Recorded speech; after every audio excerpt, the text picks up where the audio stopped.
Gracias, señora presidenta. En primer lugar, a las preguntas del senador Pablo Blanco. Él hizo una referencia al artículo 26 y su vinculación con la Ley de Seguridad Interior. El artículo 26 que está incorporado acá es una reiteración de un artículo similar que ha estado prácticamente en todos los decretos de necesidad y urgencia, y muchos de ellos fueron aprobados por el Senado con voto de la oposición. Es simplemente establecer controles en el marco normativo y en el marco de las competencias de las distintas jurisdicciones. No se pueden establecer en una ley cuáles son los lugares estratégicos, porque no podemos establecer cada puente o cada lugar o cada acceso a cada ciudad donde hay que controlar. Esto es una actividad propia de los poderes administradores y precisamente el Ministerio de Seguridad, en coordinación con los distintos ministerios de seguridad de las distintas provincias, van coordinando las formas de establecer los controles necesarios para el cumplimiento de la ley y para seguridad de las personas. Respecto de la posible modificación de los parámetros, esta fue una pregunta que realizaron un senador y una senadora. Yo quería comentar algo. La situación que nosotros hemos advertido, y que creo que los senadores y senadoras han advertido, es que la evolución de la pandemia es dinámica. Nosotros en algún momento teníamos parámetros epidemiológicos que se vinculaban con ¿cuáles eran los primeros que habían puesto? Una comparación con si había circulación comunitaria. Si había circulación comunitaria o no. Ahora tenemos circulación comunitaria en todo el país. Fue necesario ir actualizando los parámetros epidemiológicos en función de las nuevas realidades, de las nuevas cepas que ingresan. La ministra es mucho más conocedora que yo a duras penas trato de entender estos parámetros, pero sí decir que se han modificado de los primeros decretos a los actuales, y ahora en el proyecto de ley se recogen distintas realidades que se viven epidemiológicamente y sanitariamente. El sentido de poder eventualmente tener que actualizarlos se vincula con esto y no con ninguna intención escondida. Al revés, estamos tratando en el marco de una ley que tiene una proyección de regir y de vigencia hasta el 31 de diciembre, tenemos la vocación de poder tener la flexibilidad, si es necesario, de proponer esto y de adoptarlo, y lo decimos previa consulta, porque no podríamos establecer un criterio de unanimidad, ni nos parece que corresponda en el marco de una ley nacional establecer una forma de votación en el Consejo Federal de Salud. Entonces, lo que hemos dicho es al revés, es que con la mayor responsabilidad, de forma fundada y previa consulta en un marco de un Consejo Federal de Salud donde participan todas las jurisdicciones locales.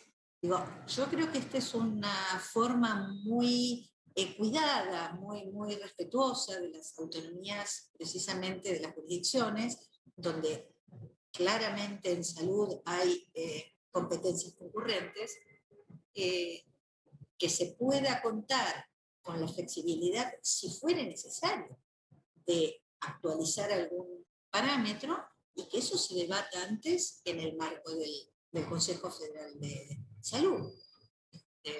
Este es el sentido por el cual se ha incorporado no hay ningún sentido oculto más que poder responder si es que es necesario responder, porque, si ante una situación nueva y dinámica, lo que habría que hacer es hacerlo a través de un DNU, cosa que nosotros estamos precisamente estableciendo un marco normativo para poder hacerlo dentro de ese marco normativo, y por eso ponemos el Consejo Federal de Salud como un órgano donde se va a debatir esto, un órgano además donde participan todos, público, no hay nada oculto allí.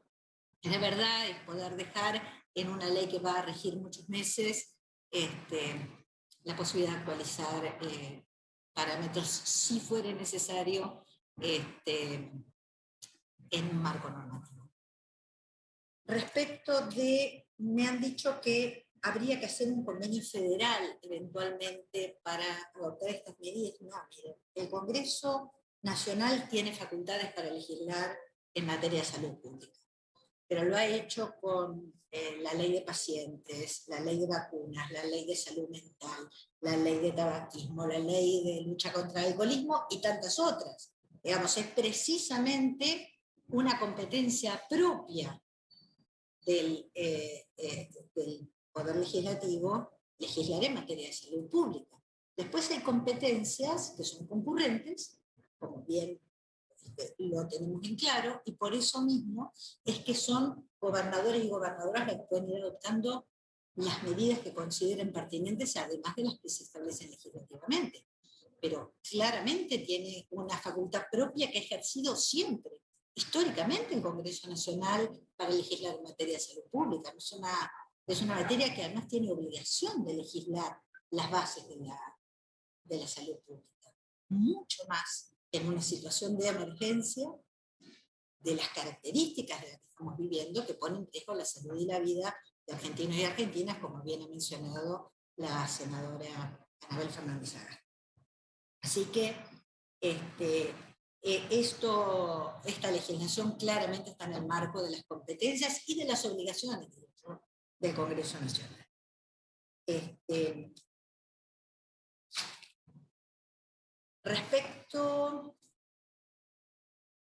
Me han preguntado respecto de si el Poder Ejecutivo tomaría las medidas que ellos deseen, y que las provincias les delegan facultades al Poder Ejecutivo, y después se han dicho que el Poder Ejecutivo se está arrogando medidas, la posibilidad de dictar medidas adicionales a las que ya viene dictando. Miren, nada de esto es así. Las medidas adicionales que se prevén en alto riesgo y en alarma epidemiológica son medidas adicionales a las que ya están establecidas en la ley, que ya toman gobernadores y gobernadoras, y si el Poder Ejecutivo en alarma epidemiológica considerara que fuera necesaria alguna más, está facultado de la misma manera en alto riesgo, siempre después de que gobernadores y gobernadoras hayan adoptado medidas y se haya verificado que no han sido suficientes para poder mejorar los valores de los parámetros epidemiológicos. Entonces, en primer punto, es muy cuidadoso este proyecto respecto de las facultades concurrentes. Yo quiero decir algo, y de verdad es un compromiso que ha asumido el presidente de la Nación y es un compromiso que nos ha exigido a quienes integramos su gabinete, que es que nosotros nos vamos a hacer cargo de cuidar la vida y la salud de los y las habitantes de nuestro país. Y nosotros no podemos pensar ni creemos que esté en la cabeza de nadie que el Poder Ejecutivo Nacional quede de brazos cruzados e inerme mirando como en alto riesgo los valores epidemiológicos no mejoran y siguen empeorando, y esperar a que se llegue a la alarma epidemiológica y se desborde el sistema de salud y aumente el número de muertos. Esto no lo vamos a permitir, esto no va a pasar, esto es un compromiso que tiene el gobierno nacional, y queremos ser consistentes en cumplir nuestra obligación constitucional y convencional de cuidar la vida y la salud de los habitantes y las habitantes de la Argentina. Y ese es el motivo por el cual las facultades del Poder Ejecutivo en este caso son en alto riesgo subsidiarias de las que ha establecido la ley, gobernadores y gobernadoras, y después del chequeo de que estas no alcanzan. Y en alto riesgo y en alarma concurrentes, precisamente por evitar una situación de desborde y de aumento de la mortalidad. Entonces, nos parece muy cuidadoso en este sistema del reconocimiento de las facultades concurrentes. Yo quiero agregar algo más, porque acá han dicho se arroga facultades provinciales. Miren, no es así. En situación de emergencia, con pandemia, inclusive mirándolo a través del propio fallo de la Corte Suprema, más allá de las opiniones que tengamos, lo que está dicho es que hay que tener fundamentación y adecuación de medios afines para poder llegar a adoptar estas medidas. No solo lo estamos adoptando de acuerdo a estándares científicos y estándares internacionales, como se ha visto en la mayoría de los países, sino que además esto sucede en todas las instancias. Fíjense que hasta acá nadie ha hablado de las competencias municipales, creo que una senadora lo mencionó. Hoy, gobernadores y gobernadoras están adoptando facultades propias de los municipios. ¿Hay algo más municipal, más propio de las competencias municipales que establecer el aforo? Es muy difícil que lo haya. Y sin embargo, o establecer la distancia entre las mesas en un bar o en un restaurante. Y sin embargo, la emergencia ha generado que gobernadores y gobernadoras tuvieran esas competencias precisamente para poder regular una pandemia que no reconoce límites municipales, límites provinciales y límites nacionales. Precisamente tenemos una pandemia porque el virus no reconoce límites. Entonces necesitamos estrategias federales y coordinadas. A esto responde este proyecto, a estrategias federales coordinadas con coordinación de las competencias propias y concurrentes.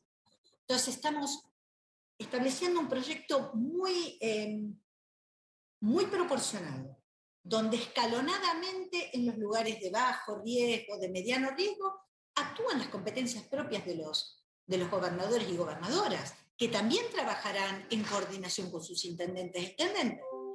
Ahora, en los lugares de mayor riesgo, ya se va evaluando. Si no funcionan, puede intervenir el gobierno nacional a adoptar alguna medida adicional, y en alarma, obviamente, tenemos que impedir que se llegue a una situación de saturación.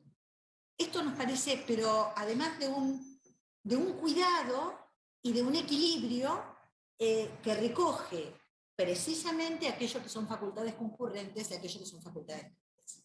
Digo, de otra manera, cada gobernador, antes de poder decidir si tiene que establecer medidas en los bares, tendría que sentarse con todos sus intendentes. Si un intendente le dice que no podría adoptar esas medidas, porque los aforos son algo propio de las intendencias. Sin embargo, en esta situación de alarma epidemiológica, de situación de epidemia y de preocupación por la vida y la salud de los argentinos y argentinas, los gobernadores y gobernadoras han estado ejerciendo esas competencias. Y nos parece bien, necesitamos una actividad que responda a la evolución de una pandemia que en una semana multiplicó en forma alarmante la velocidad de los contagios. A ver, lo dijo una senadora muy bien. Nos toca gobernar, y a quienes nos toca gobernar, digo, allí en sus gobiernos provinciales, gobernadores y gobernadoras, y a nosotros en el gobierno nacional, tenemos que dar respuesta a esta velocidad de una situación inusitada en el último siglo. Digo, de verdad que miremos lo que pasa en el mundo y nos damos cuenta que no nos pasa nada nuevo, que no estamos dando respuestas creativas e innovadoras y rarísimas respecto al mundo. Aún estamos adoptando parámetros con valores más altos que los que han adoptado en otros lugares del mundo para tomar medidas mucho más intensas de restricción de derechos, mucho más intensas. Revisar cómo ha funcionado Barcelona, medidas en España, medidas en Italia, medidas en Alemania y en muchos otros países, nos damos cuenta que el nivel de restricción ha sido muy intenso, y a veces por tiempos prolongados. Entonces, prestar atención a que estamos legislando de acá hasta el 31 de diciembre del año 2021. Es una legislación marco. Es una legislación marco que tiene que recoger la posibilidad de ejercer facultades propias y concurrentes, pero de garantizar que podamos trabajar para cuidar la vida y la salud, que está en riesgo en el marco de esta pandemia. Teníamos,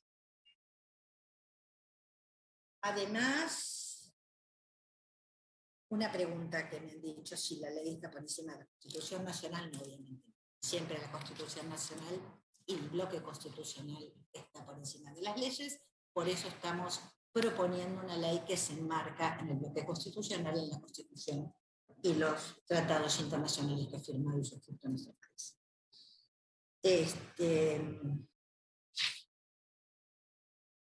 Nos preguntó la senadora Anabel Fernández Sagasti si creemos que se tiene que tratar con celeridad. Esperamos que se trate con celeridad, porque nos gustaría contar con un marco legislativo debatido en el Congreso Nacional antes de que venza el DNU que está en vigencia. Lo que no vamos a poder dejar, sin ninguna duda, es a la ciudadanía de nuestro país sin marco normativo después del 21 de mayo. Esto no va a poder suceder porque no vamos a poder permitir que no haya norma y se nos vayan a cualquier lado de los contagios. Entonces, nosotros hemos propuesto con rapidez esta norma y esperamos que se trabaje con la celeridad del caso precisamente para poder contar con un marco normativo. Y eso es lo que esperamos. ¿Estamos abiertos a modificaciones? Obviamente sí. Yo siempre creo que lo que suma hay que recibirlo y escucharlo. Nunca fui de la idea de que las cosas tuvieran que ser cerradas. Escuchando el comentario que hacía el senador Mayans cuando yo era senadora, efectivamente yo pedía muchas modificaciones de leyes, tenía muy pocos éxitos en mis pedidos, pero nosotros todo lo que sea razonable vamos a pretender receptarlo en la normativa, porque así como dijeron lo de los agentes naturales, nos parece muy bien. Iremos analizando los pedidos. Lo que queremos mantener es una estructura de un proyecto respetuoso de nuestra Constitución y de los tratados internacionales, y un proyecto que recoja una adecuación a la gravedad de la situación y a las competencias concurrentes que hay entre provincias y nación. A ver si me falta algo más. Quería aclarar 2 o 3 cosas que se han dicho. Las clases presenciales no las va a disponer por sí o por no el Poder Ejecutivo Nacional. Estamos estableciendo que en alarma epidemiológica la presencialidad, la modalidad presencial para pasar a la modalidad virtual se establece por ley, no por disposición del Poder Ejecutivo, y precisamente es para poder bajar cuanto antes el número de contagios y poder volver a la normalidad para garantizar el ejercicio con mayor amplitud de derechos de todos y todas. Quería aclarar por qué dijo la ministra Carla Bisotti, pero yo quiero agregarle algunos argumentos normativos. Se ha establecido el mecanismo alarma para aglomerados urbanos de más de 300.000 habitantes, porque es el lugar donde hay una mayor intensidad en la circulación de personas, aglomeración de personas. Esto genera una más rápida transmisión de los contagios y del virus. Esto es un consenso científico que a mí me excede, pero lo que queda claro es que los grandes aglomerados urbanos son los lugares que más facilitan los contagios. Y por ello se estableció este nivel de alarma, porque allí lo que se dice es, se establecen automáticamente algunas restricciones más, gobernadoras y gobernadores toman las medidas a su cargo y concurrentemente también el gobierno nacional, para evitar el desborde de salud, puede tomar alguna medida adicional a las que toman gobernadores y gobernadoras y las que están dispuestas en la ley. No hay ningún menoscabo en esto de las competencias propias de gobernadores y gobernadoras, tanto en alto riesgo, esto lo quiero marcar, porque tanto en alto riesgo como en alarma epidemiológica, gobernadores y gobernadoras pueden tomar las medidas de sus competencias. Y las medidas de sus competencias son muy amplias. No hay una restricción a las medidas que tomen gobernadores y gobernadoras. Al revés, se está diciendo que la facultad del Poder Ejecutivo es, si en alto riesgo no han sido suficientes las medidas adoptadas por gobernadores y gobernadoras para contener los contagios. Pero gobernadores y gobernadoras cumplen plenamente sus facultades, plenamente. Pueden tomar las disposiciones, siempre respetuosos de la Constitución y del marco convencional establecido, todas las competencias que tienen, ampliamente para adoptar las medidas que consideren necesarias para poder contener los contagios. O sea que no es que la situación de alarma le da más facultades a gobernadores y gobernadoras tienen la facultad de sus competencias siempre. Solo se dice que el Poder Ejecutivo es adicional en casos de alto riesgo y si se ha chequeado que no han sido suficientes las medidas adoptadas localmente.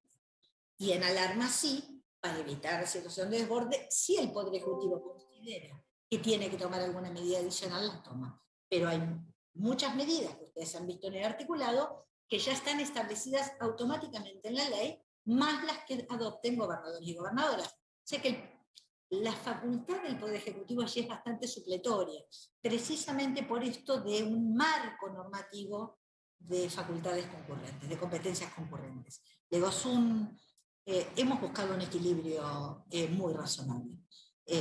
Por eso venimos realmente a defenderlo con mucha convicción.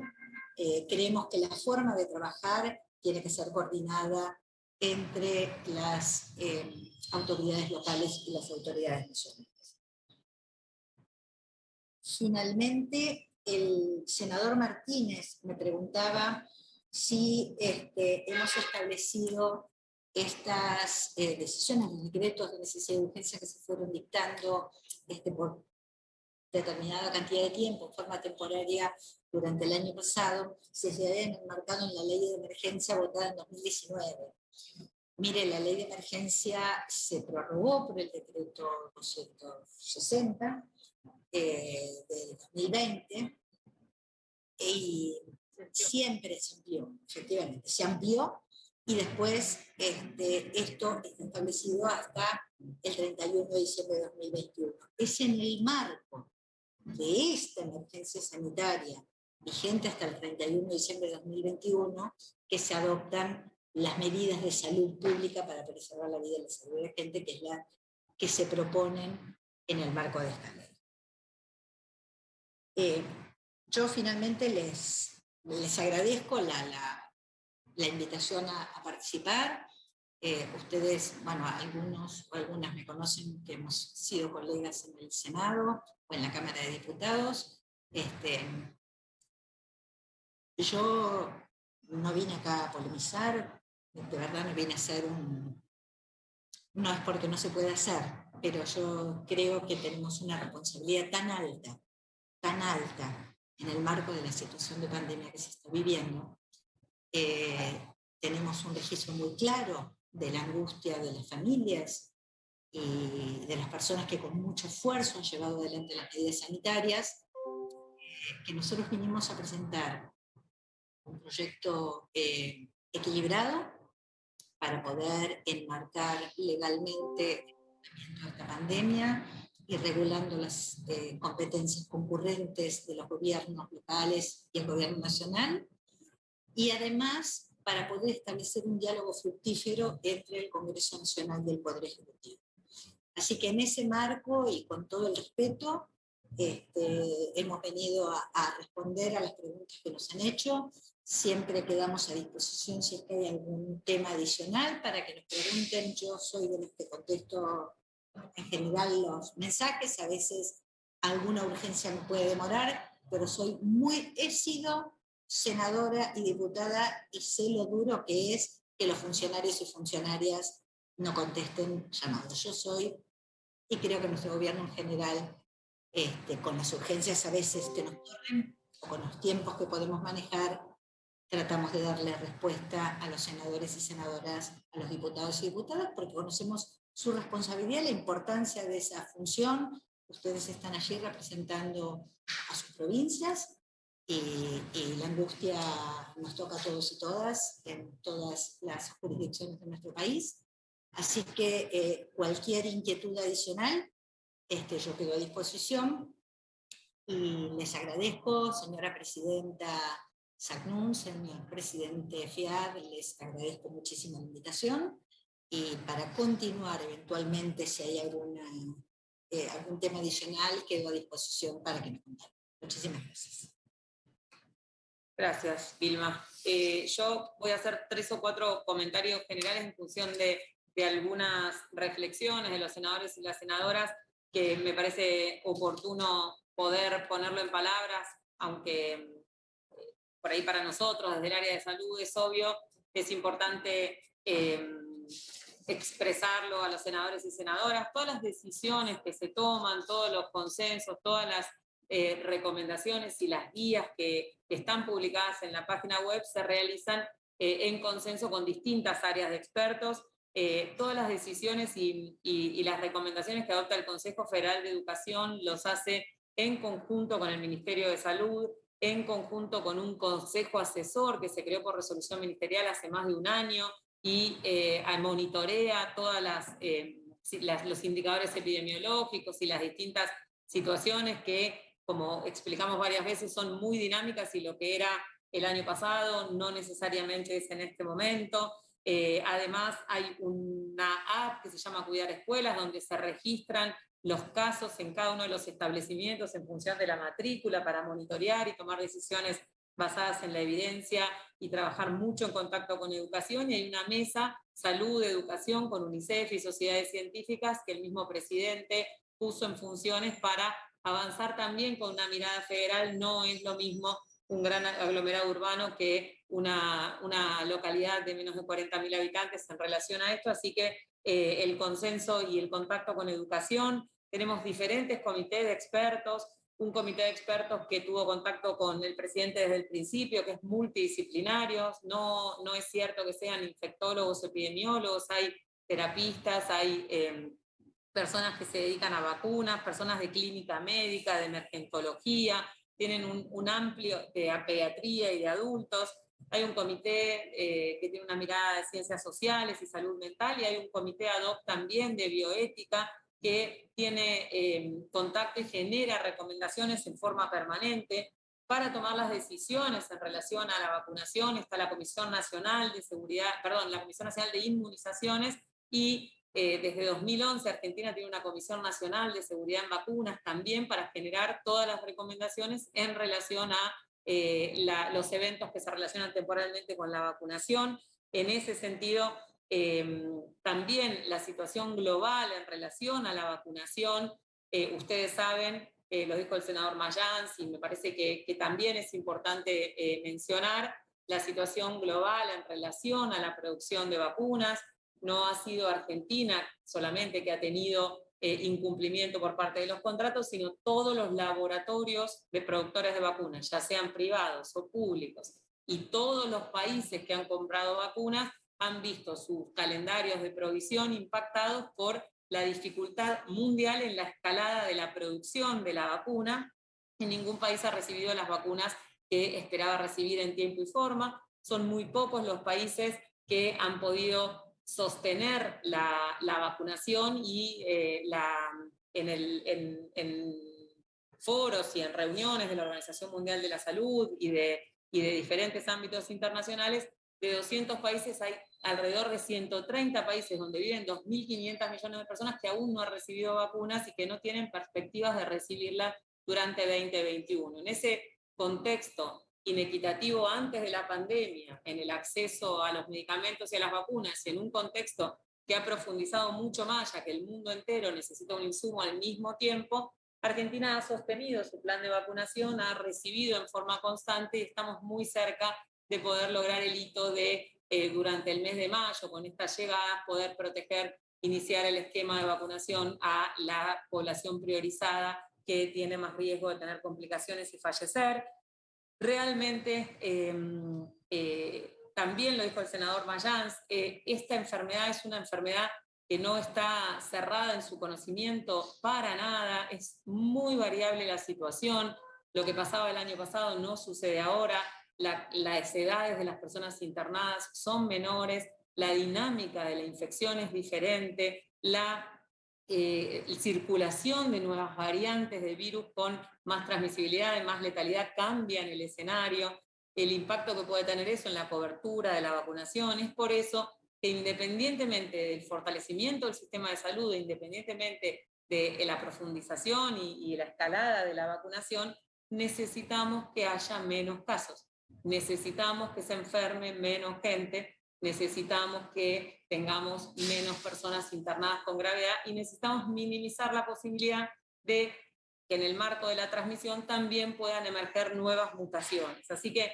el concepto general es muy relevante, la necesidad de convocar a una mirada integral y no solamente a pensar en una medida restrictiva, sino mirar el todo, que es la situación mundial, el aumento de los casos, la cantidad de internaciones, la cantidad de camas de terapia intensiva ocupadas, y ese sistema de salud que tiene un límite, no es algo que desde el Estado se propongan medidas restrictivas sin un motivo, sino que, por supuesto, tenemos este contexto, necesitamos trabajar fuertemente en que esas medidas sean lo más específicas posibles, y en esta es lo que decía Vilma, del equilibrio y del análisis de las medidas, la apertura total a recibir aportes enriquecedores, positivos y que mejoren este marco legal.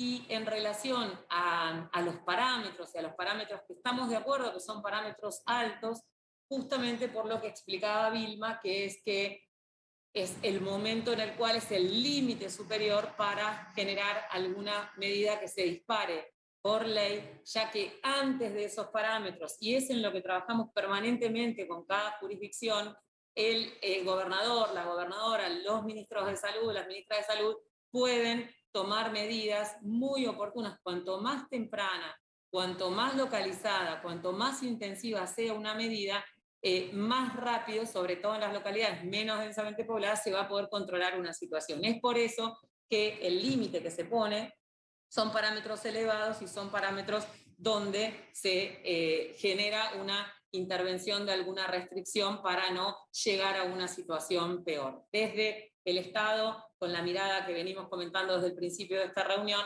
lo que buscamos es que haya la menor cantidad de restricciones posibles porque tengamos la menor cantidad de casos posibles y tengamos que lamentar la menor cantidad de muertes. En relación a las preguntas sobre la vacunación, empiezo con lo más concreto, que tenemos algunos análisis de el 17 de abril fue el corte que se hizo y se excluyeron las personas que se habían vacunado en los últimos 21 días de más de 5.600.000 personas vacunadas, se enfermaron menos del 1%, el 0,88%, y de casi 1.400.000 personas con esquema completo, luego de 21 días después de la segunda dosis, se enfermó 1,2%, menos de 9.900 personas.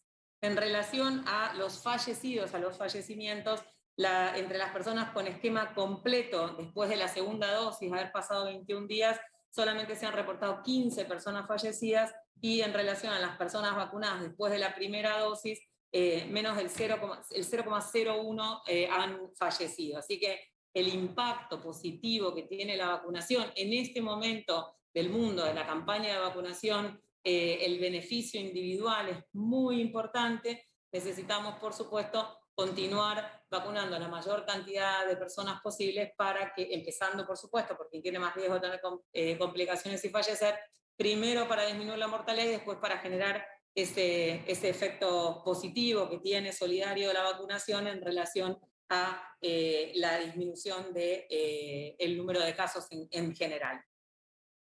En relación al índice de positividad, ahí nosotros lo discutimos muchísimo, siempre se instaló que hay que testear más o los testeos masivos y que esa es la solución de la gestión de la pandemia. Nosotros sostenemos, por supuesto, que es una fortaleza de cada jurisdicción, que es quien tiene la potestad de implementar el testeo. Es importante testear y de hecho en las recomendaciones últimamente se está ampliando la recomendación no solamente a los casos sintomáticos, sino a una sensibilidad de la definición de caso más amplia en función de la posibilidad concreta de cada una de las jurisdicciones de procesar los testeos, y es por eso que el Estado Nacional ha adquirido 5 millones de test de antígeno para facilitar eso. El testeo no es suficiente para disminuir los casos.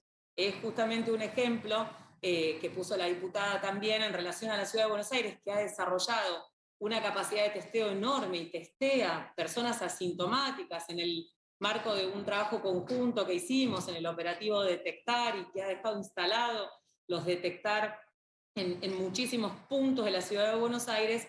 Por supuesto que eso no soluciona el problema porque el sistema de salud de la Ciudad de Buenos Aires está en tensión, el aumento exponencial del número de casos ha sucedido en la Ciudad de Buenos Aires también, y eso no es un parámetro para poder resolverlo. Además de situaciones puntuales sobre lo que es la gestión de los testeos, la carga de los testeos, también cuando se aumentan muchísimo los testeos, es un indicador que hemos evaluado con las jurisdicciones que no tiene la robustez suficiente ni la implicancia como para tomar decisiones. Por supuesto que se toma en cuenta, se analizan las características de cada jurisdicción, es uno de los indicadores más heterogéneos del país, así que nuevamente con esa mirada federal también se ha evaluado y se ha trabajado en ese sentido. Los indicadores más robustos que pudimos encontrar en consenso con las áreas técnicas son justamente la ocupación de las camas de terapia y los índices estos que estamos planteando. En relación al fortalecimiento del sistema de salud, tenemos el presidente junto conmigo y el ministro Catopois está a mediados, el mes pasado creo que fue, anunció este trabajo que se ha realizado el año pasado y que se sigue fortaleciendo este año en relación al fortalecimiento del sistema de salud. Para la primera etapa con una inversión de 14.000 millones de pesos y ahora, a partir de ahora, 10.000 millones más, con obras en la primera etapa de más de 3.000 camas de terapia intensiva, con más de 3.600 respiradores.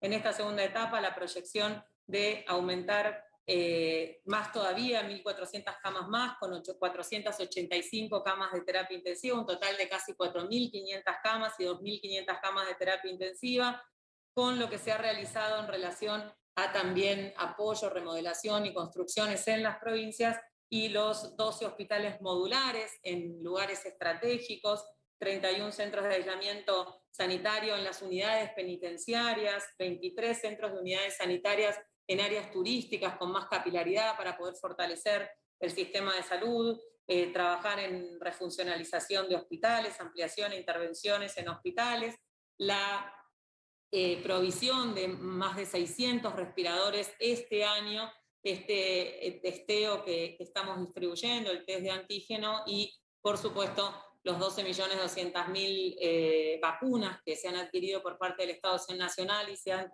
distribuido, y se continuará trabajando para poder avanzar en ese sentido.